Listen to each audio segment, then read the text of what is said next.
Welcome, everybody. It's The Dynasty, a podcast on the Alabama Crimson Tide, along with head coach A.J. McCarron and running backs coach for Hoover High School, Trent Richardson. I'm Chris Stewart. Great to have you with us, and we are going to remind you, as we do each week, that you can find us on YouTube, Apple, Spotify, wherever you get your podcasts. And also, if you're looking for the show, just go to thedynastybama.com. Also, whenever you're listening, please rate, review, and share across social media platforms. At The Dynasty Bama is our handle there. A lot of things to cover. First scrimmage in the books for Alabama. We'll talk about the things that Coach DeBoer said stood out for him. We're also going to react to the Tide's loss to Michigan in the Sweet 16. And we're also going to dive into the NFL draft. Ty Simpson rising up the draft boards. But before we get into that, we got to congratulate our teammate here, because A.J. McCarron never lost a game as a professional football head coach. He's never lost one. Coach, congratulations. I'll confess, I needed something good to happen. I walk off the main floor of United Center in Chicago. I look at my watch, I see what time it is. I grab the app, go to YouTube TV, and I turn on the Stallions and Louisville Kings. Louisville Kings. I knew it was Louisville. I couldn't think of the nickname. Yeah. So I tune in. There's 30 seconds to go, and you've lit it up. You've got 15 points on the board, and you're up by 2. So again, congratulations. You got it done. I was like, I needed a win tonight, and baby, your defense got it done at the end. Congratulations. Thank you. Yeah, we did. It was, I thought the defense played extremely well all night. Just relentless and, zero quit in them. Louisville did a good job creating some explosive plays, but Tez, as we call him, did a great job as Louisville's going in. Heck, right before halftime, take the lead, and he punches the ball out at the goal line, and we recover it. And we had some mishaps. It wasn't perfect by any means. We got to do a better job of finishing in the red zone. We had, I think, 2 series with 10 or more play drives in it, and so I just like to see us finish better. But great win for us to start the season on the road. We got another tough one this week on the road again, and hopefully, go 1-0 again.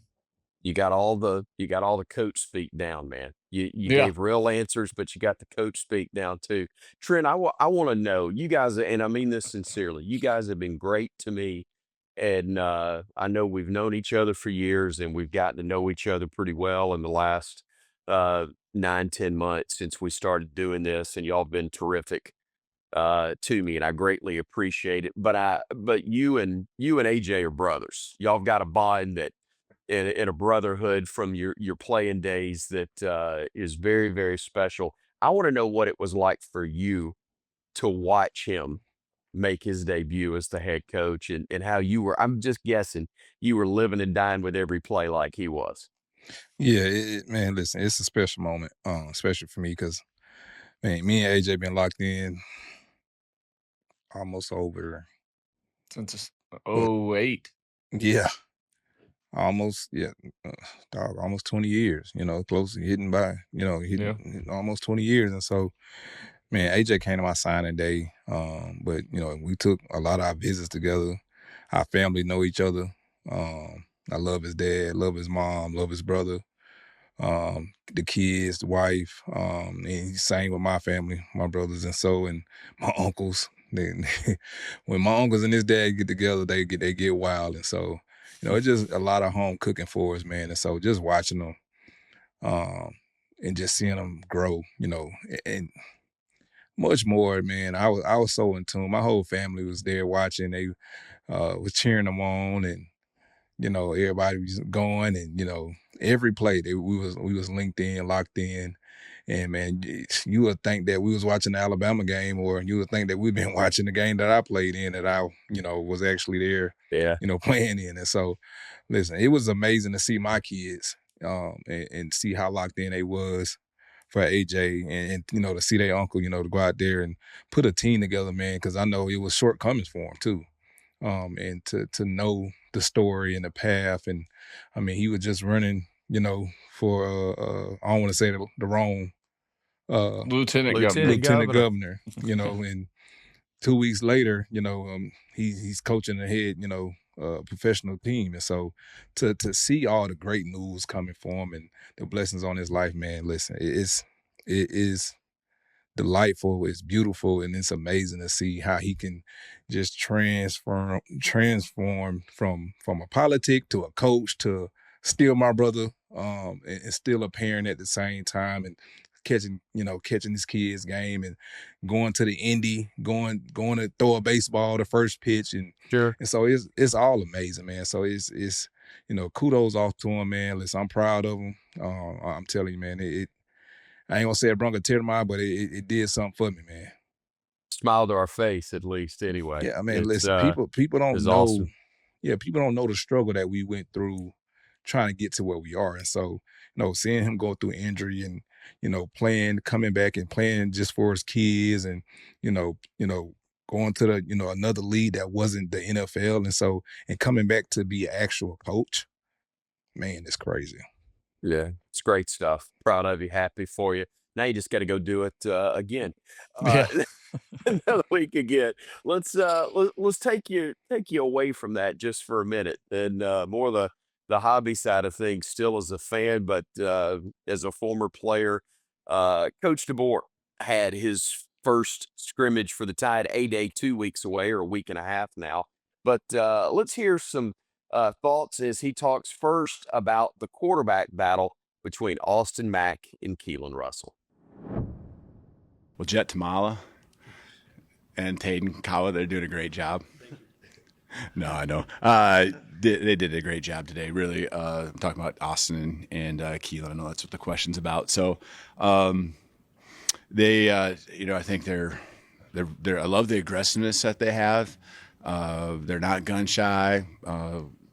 They go and make plays, attacking whenever they can get the right opportunities with the throws, and they're making the throws, and the guys are coming through and making the plays for them and the catches. So I think they're gaining more confidence in the offensive line each and every day. That's going to take time. We know there's a lot of faces up front, but they're clear with their communication. There's not a lot that's catching them off guard, and so they can go out and let their skills, speak for themselves and make the plays.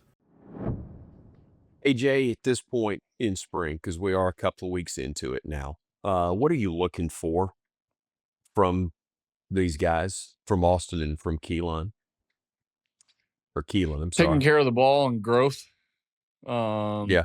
I mean, those are the biggest things, is who can take care of the football, who can put your team in position to be successful on each and every play. And I think that's the biggest thing, because you have an experienced defense of some sorts coming back, especially secondary wise. You have a good amount of weapons out wide. Running game hopefully is going to be better, but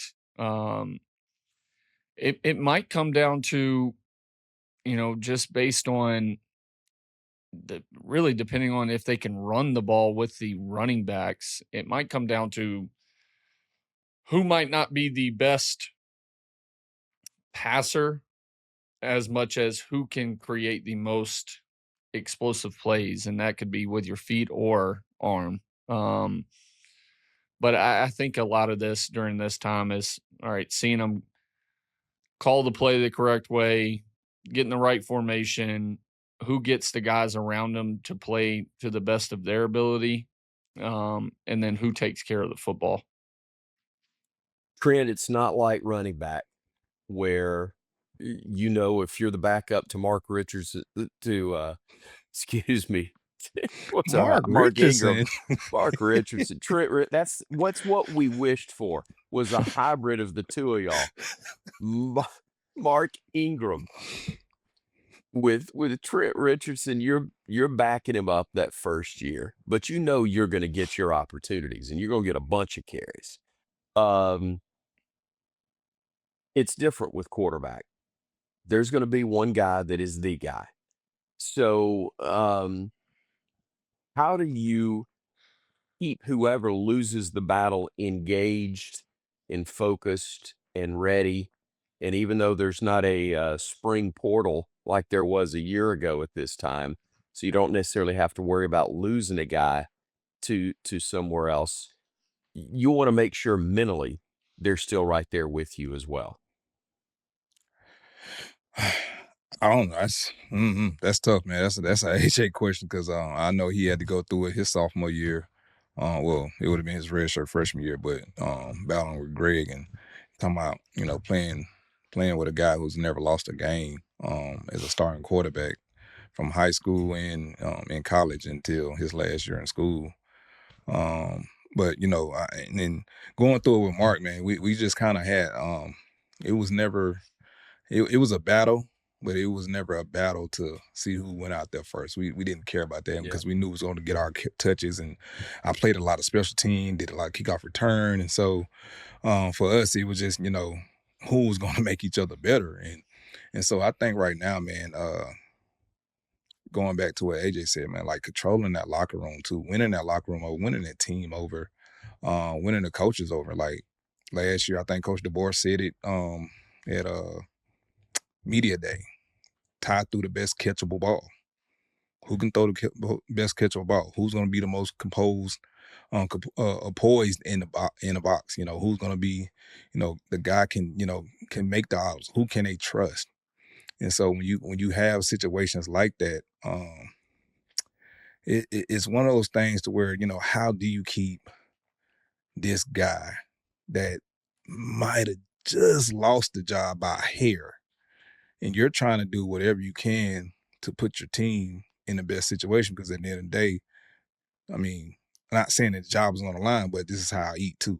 Me coaching and trying to make these guys better and put them in better situations too. So people just don't, players just don't need to take it as it's a slap in the face. Just take it as, okay, this is what I learned from. This is a lesson and this is how I get better. How do you compete every year? And like I said, I think AJ probably knows best, being in the league too, not being a starter all the time and, winning a job over and getting hurt. And so that's another thing too. You got to make it through the spring and the summer without getting hurt. It's a lot to come into trying to find the quarterback in the competition, man, especially in the spring. I think it plays out to the first, maybe second game of the season. Because, when you're a quarterback, you got to have that guy. And if you don't, you don't want the players to be off balance with throwing techniques, where the ball is going to be, making the right calls for the O-line. It's a lot to go into it. But AJ, I'm going to guess, and you tell me if I'm wrong. The issue's not when they're in that building together. It's not when they're in the locker room or meeting room, whatever. The issue is when whoever doesn't win the job grabs their phone or goes back home for a day or two, and everybody that's family, friend, whatever gets in their ear. And am I wrong in reading it that way? That No. can potentially be the problem. Oh, yeah. I mean, outside noise is always an issue. Outside noise from an inner circle, personally. Yeah. I'll tell you another issue. It's always been, it's never talked about enough, but it's always, if you've been in a QB room, I don't care what level you're in, there's always a huge dilemma from starter to backup. And is there actual trust there? Or is that backup a backstabber and going to turn the team against you as soon as you mess up? Or you come to the sideline and a receiver's complaining, I was open, why didn't you throw it, blah, blah, blah. And the backup's over there going, if I was in, I would have thrown that to you, blah, blah. Like, that's a major concern that nobody talks about. And that's one of those deals that can also tear a team apart, that is considered a bad apple, cancer, however you want to label it. But, that's a concern I have, as well as, I'm not saying either one of these guys are those types of dudes. I don't know them well enough. But as a coach, you have to think about those things as well. And, if that guy doesn't win the job, do you even want him around because of all the headache that's going to come with it? You might catch flack from, the fan base and everybody that doesn't know, that's not inside of the building, but that's always a major concern for me. Yeah, makes a lot of sense. Let's hear from Coach again. He spoke with the media about whether there's a competition at kicker between Connor Talty and the Marshall transfer Lorcan Quinn. I mean, when you bring in someone else, it's open competition. I mean, it's pretty obvious to Connor that that's the case. What I love about Connor is he didn't shy away from it and decided to stay here. He knew it. He had plenty of time to leave if he wanted to. He wanted to stay here. He's got it in him. Just continue to battle and, like that competition there. I think we're going to be good. I know we're going to be good no matter who it is and whoever wins out, because there's both of them have a pretty high ceiling. Quick thought from both of you. Let's start with you, Trent. Whether it's kicker or linebacker, competition's a good thing, isn't it? Yeah, I mean, it's a kicker, left tackle, linebacker, running back, quarterback. I mean, that's how you sharpen iron. I'm not the person to shy away from it. And I try to do the same thing in my household. Even I just got done playing TJ in a video game. He beat me a couple times. I came back and beat him a couple times. And he kind of got off on me on the last when I said, I can't wait till I get off this doggone podcast and come back and beat you. But that's the mentality you got to beat inside to these kids, man. When I mean by that, like, you got to install this at an early age to where, like, at the end of the day, like, I'm trying to get better, and I'm trying to make you better too at your craft, and it's something that people can learn from each other too, right? Okay, maybe he throw the back shoulder better than me, or maybe he punts better than me. Maybe he got a better spin. Okay, where he have his hands on the laces, or where, okay, the way I stepped on was different than the way Mark stepped on. And watching Derrick Henry, he took it to another level, right? And so when I talk about that, like, Mark kind of laid his stiff arm out there for a second. I punched you at the last second and I tried to knock the hell out of you. That was my routine. And I would be literally in the doggone weight room punching the punching bag, pow, pow, the heavy bag, pow. That was my routine. That's how I learned growing up, and my brother taught me like that. And so, we just had a different routine, but what he did mentally in the on the board, I couldn't do. And so I had to learn it, because when he left, I had to be the guy to get on board. And so, and it's stuff like that, like, I think competition is a great thing, and players, a lot of them shy away from it and tuck their tail, but a lot of them, stand up to the plate, and when their time is called on and their numbers called on and they called on, and they go out there and perform. Anything to add to that, AJ? Short and sweet.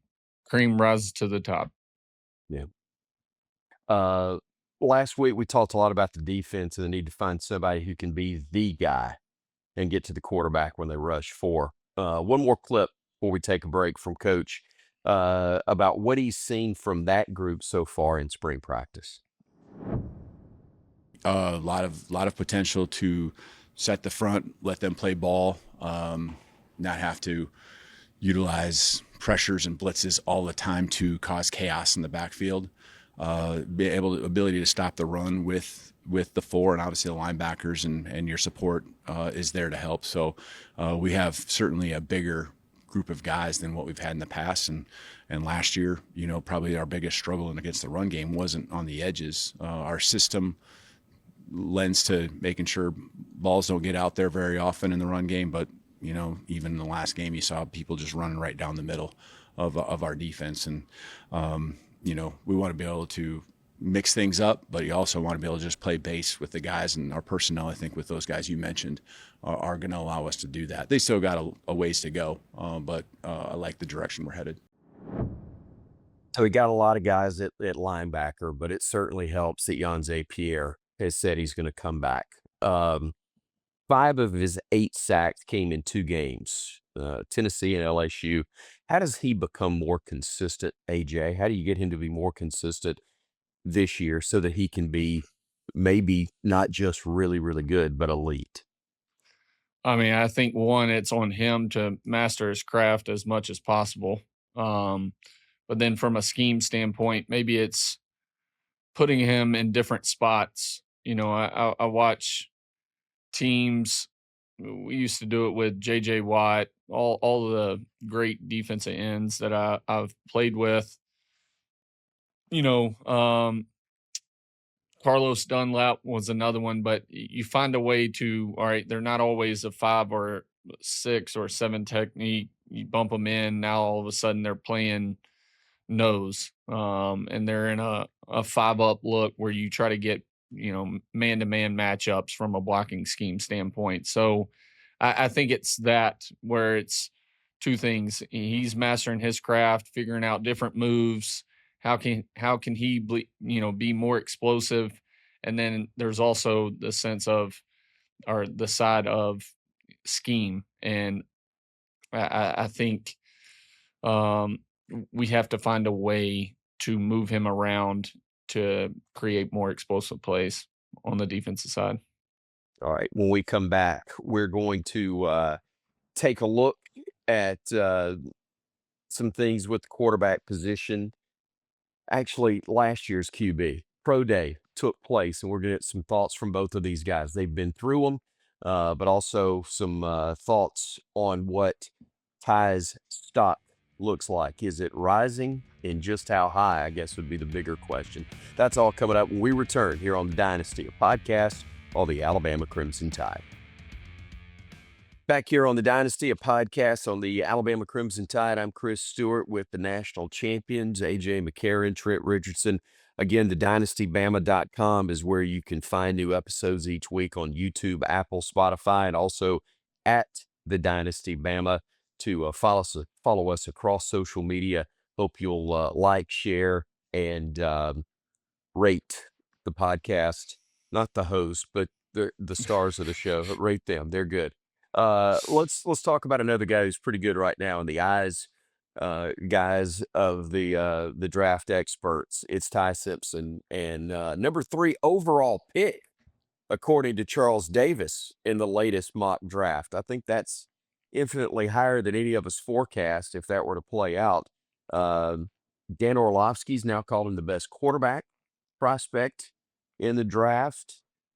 He threw at Bama's Pro Day in Tuscaloosa, and another guy said that he's absolutely a first-round pick. Let's start with you, AJ. What are you seeing, and do we put too much into the time after the last game and the draft itself for these guys that are number 2? Is this media fodder, or is he really making great strides and going to be moved up? This isn't a knock on Ty. They do this every year with every somebody. quarterback. Yeah. Yes. It's like all of a sudden they forget to watch film and they fall in love with shorts. All right. So it's not a knock on Ty. I think Ty's a hell of a quarterback. I've stuck up for him his entire career when everybody wanted to boot him out. 90% of the fan base wanted to boot him out after the first game. He is the type where the biggest thing with Ty is from a mental standpoint. The kid can make every throw. He can do what you need. He's athletic enough to get outside the pocket, extend plays of some sort, but his biggest issue has always been mentally, can he go through the downs and get back up? And that was a concern for me with him coming out this year. I mean, granted, it's a very weak QB class, just telling the truth. I mean, the QB class is not strong at all.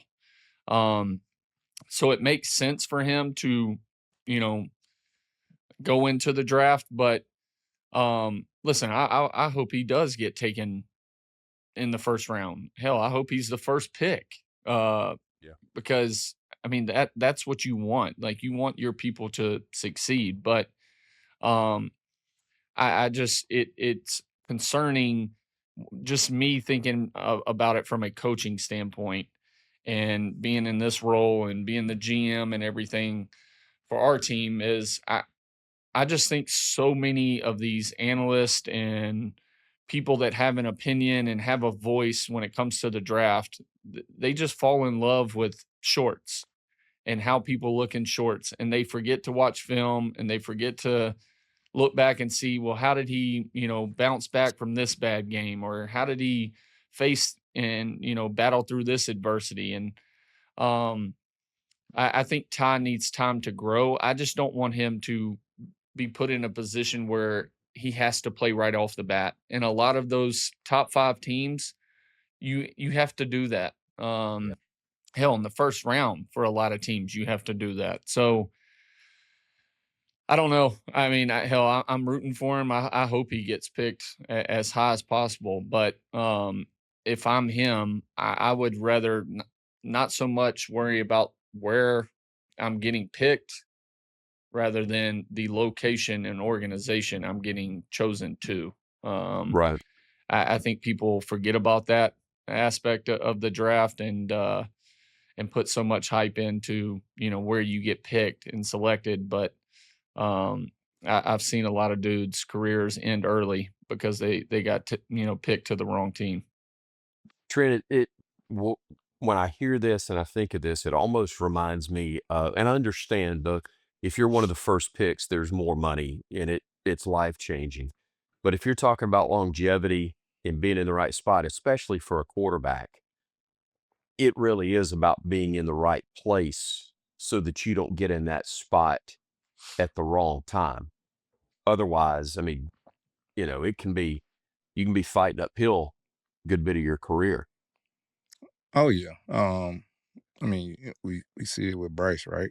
And with the the Panthers, and people was trying to count Bryce out. He won some games this year, and he did well this year. But like, trust me, I've been there before. If you're not at the right spot, it is hell going top 3. It is hell going top 5. Like, I'm telling you, it is Yep. hell, because you go to the worst teams, right?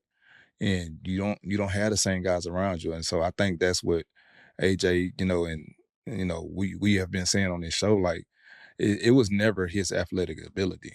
Like, we know he can throw the ball, but the ups and downs, and getting hit in the mouth and having to pick up a team that's not as solid as they was the year before, or that's not as good, and it's not having a lot of success.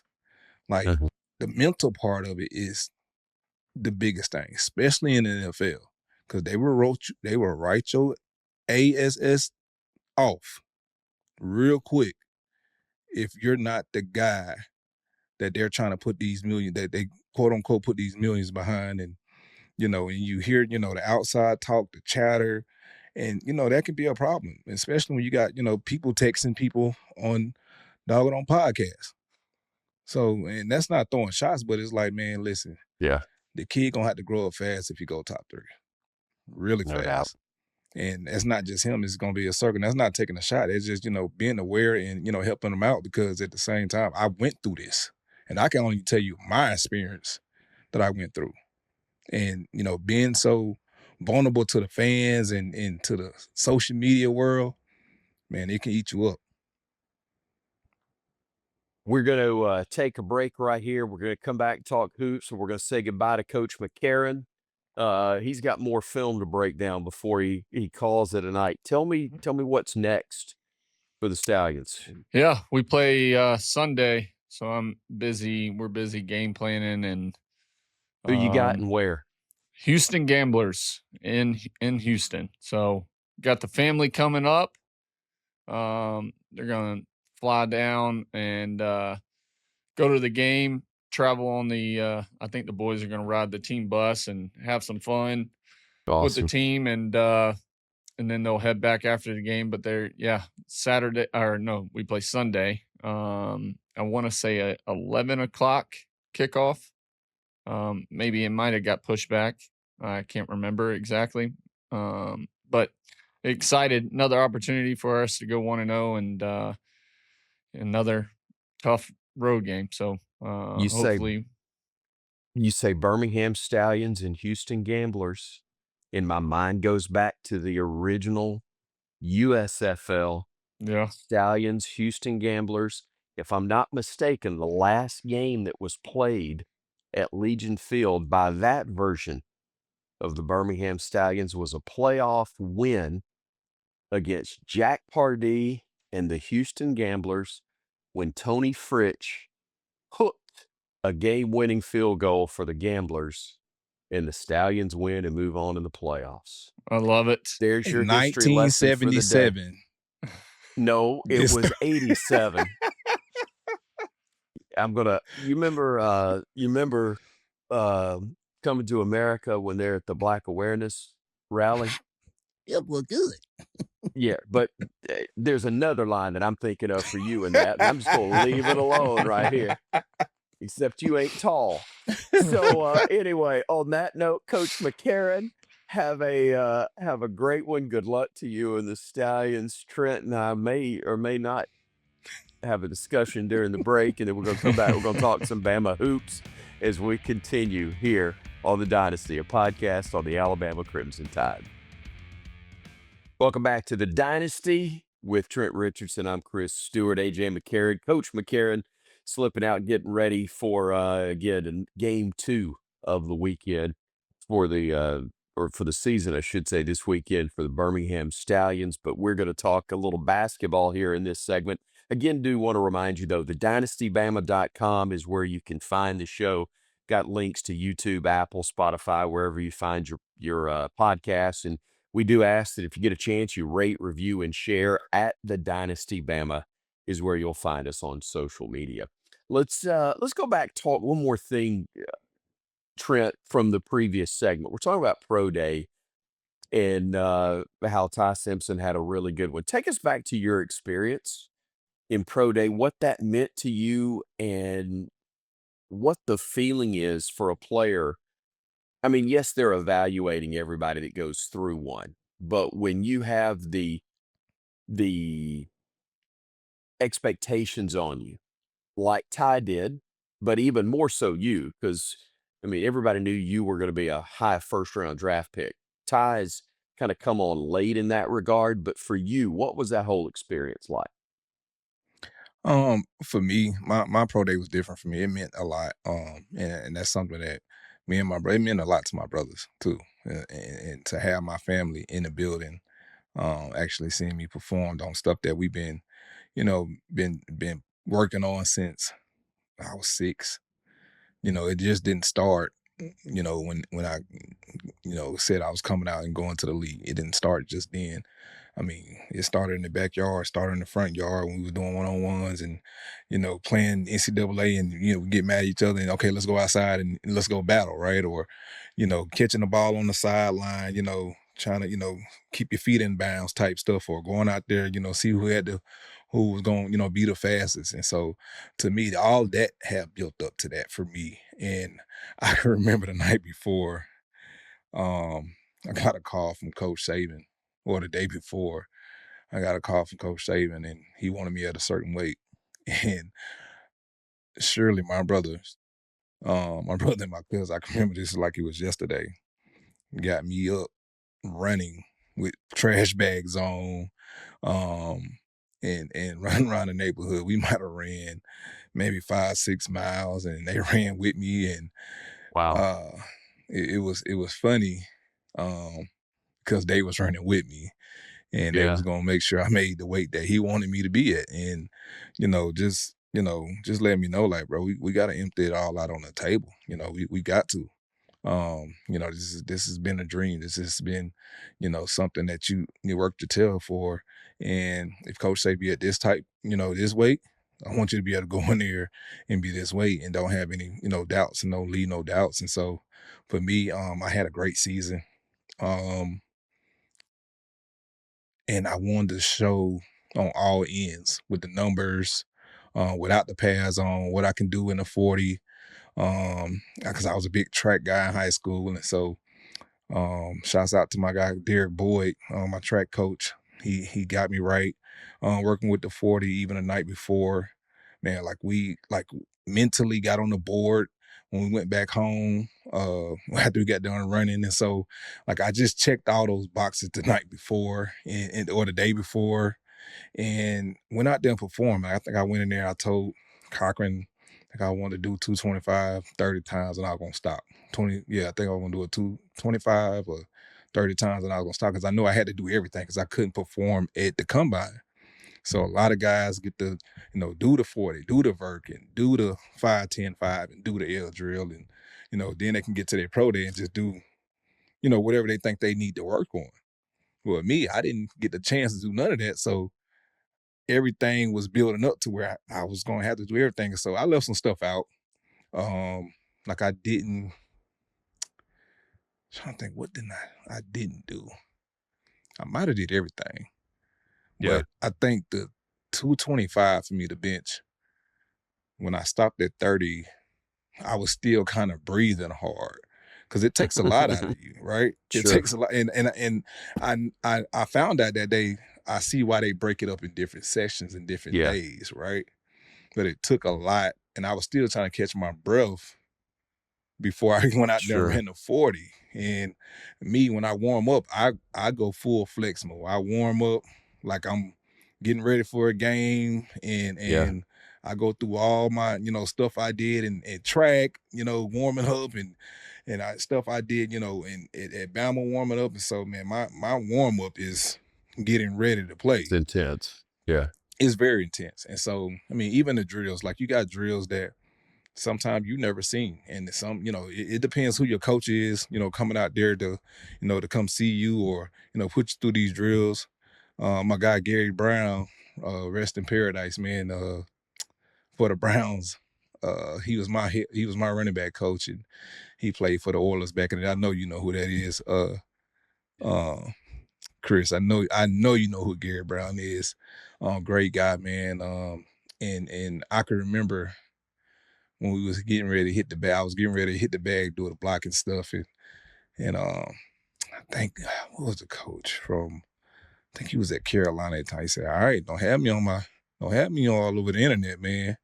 And so Coach Gary Brown said, "Man, I'm texting the guys, letting them know I'm for the work you out." They was, kind of picking with him, like, "Man, he gonna put you on your tail, man. This is that." And he was like, "He ain't gonna do nothing to me, He showed me these texts after I actually, I went up to, block the bag and put him on his ass.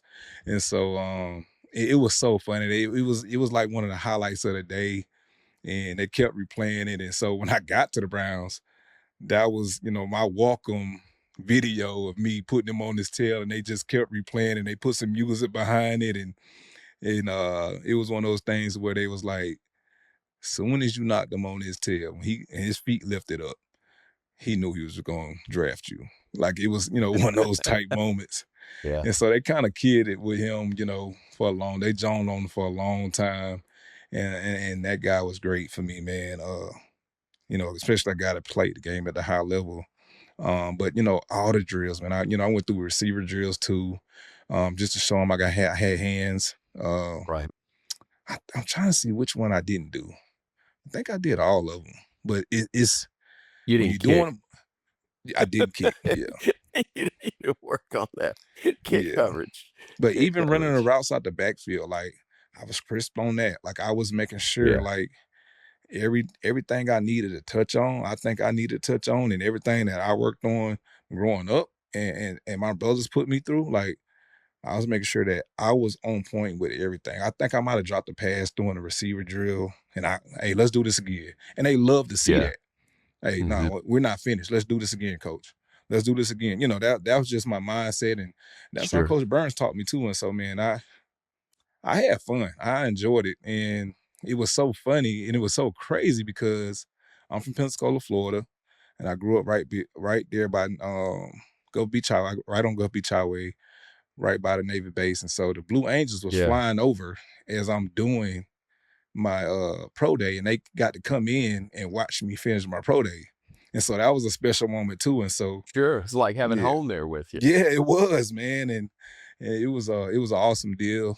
But for me, it was definitely different, man, because I had just had knee surgery, and a lot of people wanted to see, was I going to be able to, still run and stuff like that, and that I had my speed, and I went out there. Some guys had me at a 4.35, some guys had me at a 4.37. One guy had me at a 4.4 flat, and so it kind of leveled out to like a 4.39 or 4.4 flat. Mhm. But I enjoyed it, man, and got to show them everything. I could use my hands, I can block. I knew the protections, I knew how to come out the backfield, I knew how to get off, how to beat guys off, for a route. And showed them that, my cutting drills was on point. And just showed them a lot of power and just showed them a lot of strength, man. And so I can remember Coach Saban standing at the end of the 40 when I was getting ready to run my 40, him and Coach Boyd over there, and they looked down at me and said, come on, give me my 4.3.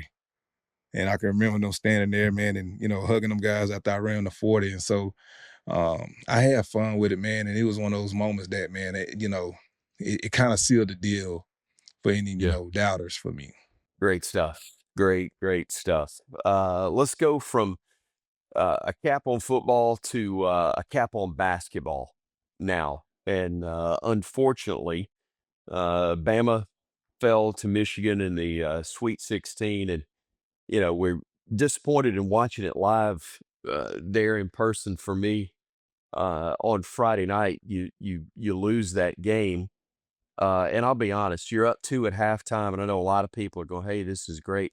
I thought so too. Obviously, you don't want to be down at the half. But for Alabama to have made 9 threes in the first half, but it to only be up 2 points, Trent, and that was only one more made three than Michigan did, I thought, man, we've thrown our best punch, and we didn't knock them down, and definitely didn't knock them out. And I was afraid that what would happen in that second half did. Heck of an effort, heck of a run. Um, I think we found, just as Tennessee did, Michigan's best team in that region, and they're very deserving of the 1 seed and deserving of a spot in the Final Four. Yeah, man. Watching the game, like I felt like I was right there. I was part. I was listening. I was all into it. I was watching just like I was watching the Stallions play. But man, me and the family, we was tuned in, and it was very exciting. I was actually on the phone with Marquise Mays, and Mays, a big Duke fan, and said, "Man, y'all ain't gonna do nothing today, cuz." And so, just listening to him, he said, "Oh, y'all up 6 points," and I didn't even realize the game was on. Y'all up 9, and I'm like, "Oh, let me turn the game on." And so, and Yeah, actually, because you're watching AJ at that time. yeah, and so I actually got off the phone with him because guess who called in? Rolando McClain called in. "Oh, let me get off the phone with you." Boss man calling in. He still get my respect to this day. So Sure. Big Broly, he called in. Let me let you talk to him. And so, I got to, catch the rest of the game. And listen, man, when you're down 2 points, when you're up 2 points going into the half, you feel good.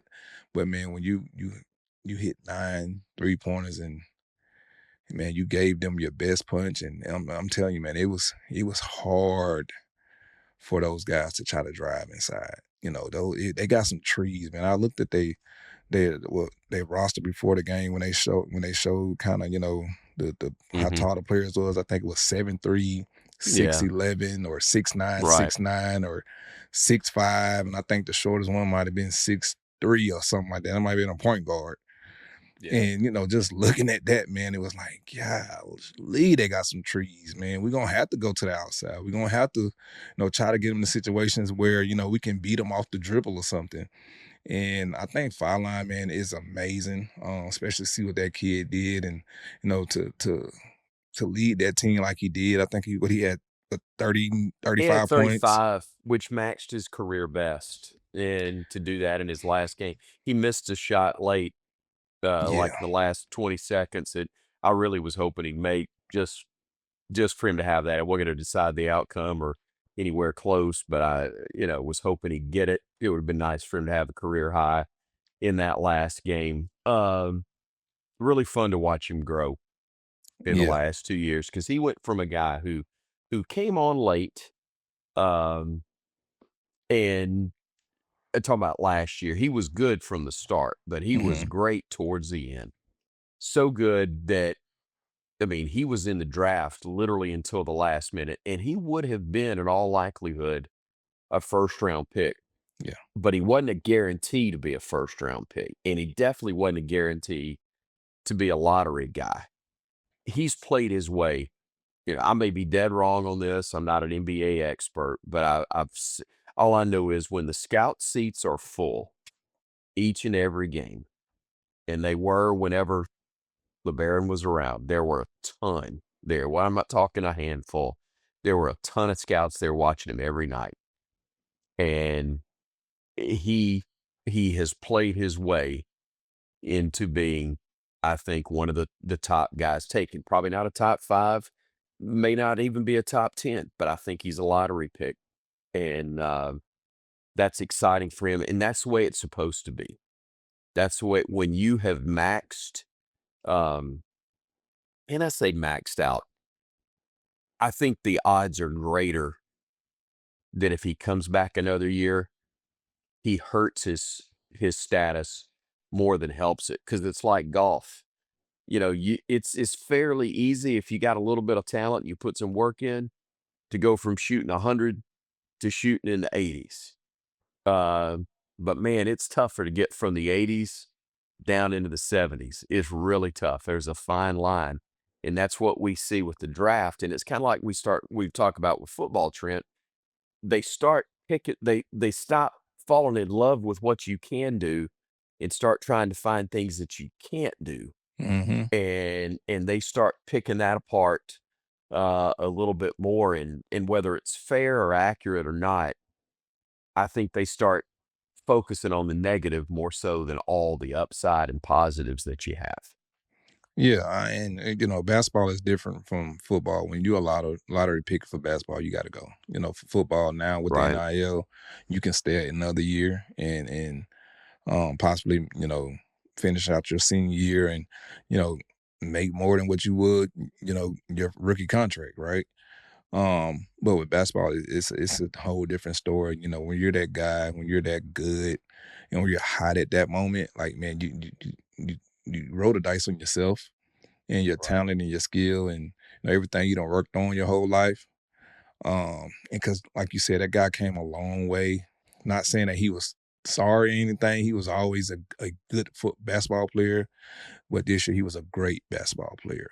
And early on, and early on, and midway, and all the way down to the end. So that for that guy to go out like he did, he got my respect. Now, I know he got a lot of old heads respect. You appreciate the effort and the not just the talent, the effort that kid showed, and his even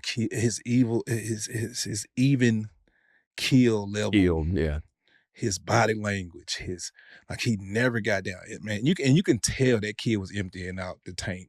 Because, they showed a couple times when he went to the sideline, he kind of bent, he was like, and it was kind of like, to me, and I remember, I think it was 2017, 18, when Brian was with Cleveland, and they had just got Durant, and I think Kyrie was gone, and he was emptying out everything. It might have been before he went to Miami, the time he left, whatever it was. He was so tired, because he was putting out everything out there on the court.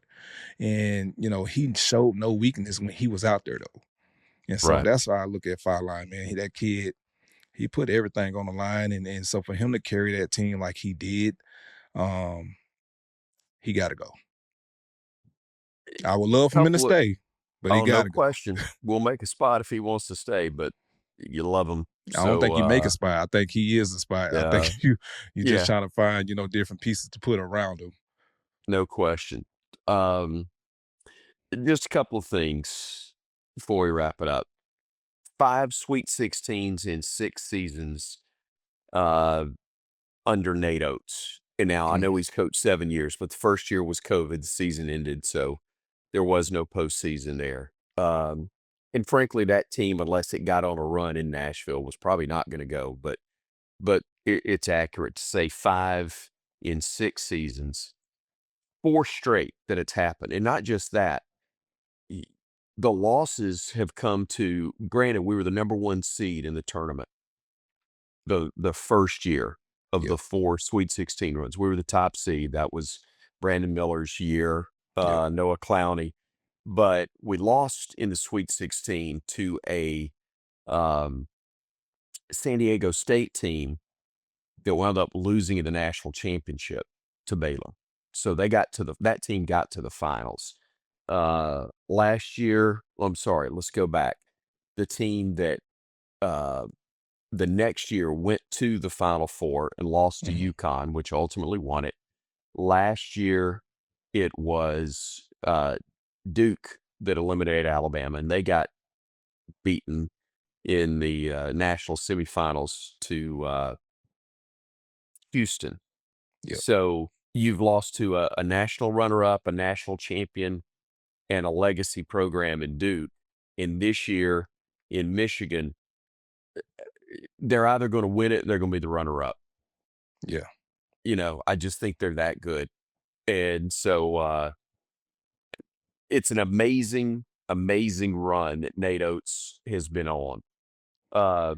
Look, man, you won a couple of national titles. Nate Oates told us on this podcast a few weeks ago, he now believes the expectation is not a Final Four, it's a national championship. What do you see that they need to do in order to get there? I think, man, whatever coach doing, he's doing the right thing. So Don't change it. Don't change it. I definitely think, and it's just me, as a basketball person that used to love the midi. If you can take it, take it. But I think, especially on the defensive side too, keep playing that, because at the end of the year they got Gotta way get better on better there. defense. Yeah, they got better at the They end of weren't the as year. good as you tell you what, and I'm sorry, I know I asked you the question and now I'm taking it, but he told me back in the summer, back in August, I think it was July or August. I said, so what are you seeing? He said, maybe the best 3-point shooting team I've ever had. He said, but we can't guard you right now. And and that's how it, they could guard me, but not you. And so they, still don't leave me alone in the corner. I got you. But they did not, that's where they struggled, was on the defensive end and rebounding. And they were great in that against Texas Tech. They were tremendous. The intensity they played with, had they been able to play with that the whole year, this team, I still think, would have won the SEC. As good as Florida was, that version of Alabama was good enough to win the league. But I still think the matchup, that's the thing about the tournament. It's so different from football, Trent. It's a tournament deal. It's matchups. And, you look back, Alabama lost and got blown out by Arizona. They lost and it didn't get blown out, but it was close. There was no doubt what the outcome was going to be in the last 5-6 minutes against Michigan. So those are 2 of your Final Four teams. Didn't play Iowa. Did play Illinois though, and beat them. Yeah, Illinois beat Iowa, right? Yeah, that's right. Yeah. And Alabama beat Illinois. Yep. And then the fourth is UConn. And if we played UConn, I don't think so. Not this year. It would have been very, very early in one of those deals. We play so many marquee games that I have to miss because of football, but I don't think we did. So that's the only one, but we obviously have played them in the past. Everybody that Alabama has faced that's still in it, of the ones that I've seen, it's Arizona and Michigan. And Yeah. Bama's going to have to get better, and will be. Yeah. I have no doubt. This guy, Nate Oates, is fantastic. And one of the best things out of as tough as it is to lose, Bama fans were really happy because I know all the talk about, his name was mentioned with Don't do North it. Carolina. Don't do it. No. He made that pretty clear the day Yeah. before the game. He ain't looking. He's happy, and it wasn't coach speak. It wasn't. I know Nate Oates well enough to know this. He doesn't say something unless he means it, and he's going to tell you what's on his mind. Sometimes he does it to a fault. He's honest to a fault, but he is honest. And he said that he's happy where he is, and he doesn't have any interest in going anywhere else. And then there was they don't call it a tweet anymore, but the X. post that Greg Byrne did on X the other night said coaches is where he's going to be. I forgot the exact phrasing of it, but it was basically the implication is he ain't going. We're working on it. Nate wants to be at Alabama, and obviously Alabama wants him to be there for a long, long time. Well, when it comes to the posting on the X, I'm beefing with them right now because you put some false advertisement out about myself a couple weeks ago. No 3. That's no 3. Not on 3. Yeah. I made sure I checked. This was Greg's personal account. So, Gotcha. so we were good on that. Yeah. Hey, I agree with you on everything you just said, and I definitely think when it comes to the North Carolina deal, I think he said it on here when he came on the show. The expectation here is to win a championship, and we haven't got there yet, and so we're trying to get there. We're going to get there.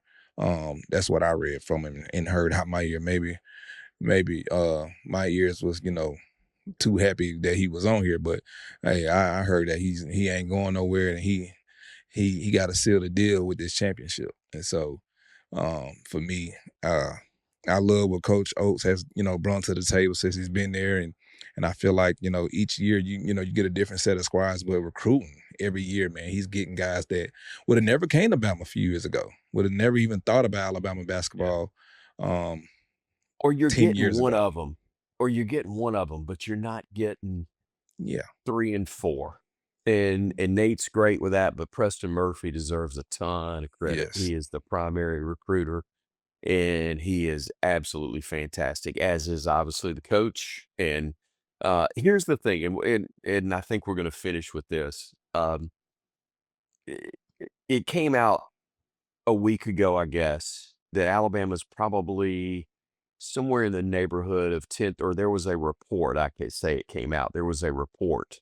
I don't know if it's accurate or not, but that Alabama was about 10th or 11th in NIL for basketball, which doesn't surprise me for a list of reasons. But among those being, Nate Oates, much like Nick Saban did, sells you not on what you can make right now, but what you can make down the road if you'll do what is asked of you and do the work to get yourself developed. And I think the number of NBA players or guys that have signed NBA contracts since Nate's been at Alabama certainly shows that that's the case.